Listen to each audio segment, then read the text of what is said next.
জায়গাতে বালা মন্দ আছে বাদ দে হালাই বিপুল চাচা তো ভাই জানা তো ভাই কই ফেলাই এটা বোঝাই যদি লাইনে রাহন চাই দিতে আলহামদুলিল্লাহ কথা বল ঠিক না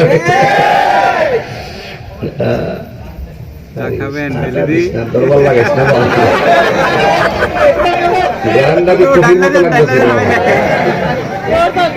হ্যাঁ ব্ল্যাক কফি ওয়াও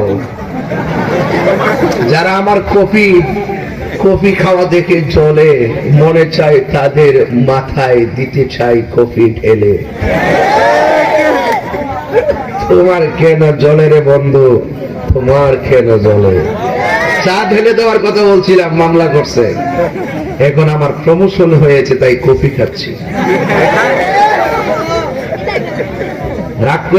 করেন না এটা বাস্তব হিংসা করে লাভ নাই ওই যে দুস্তরে এক ওই যে 22 বোঝা মাহফিল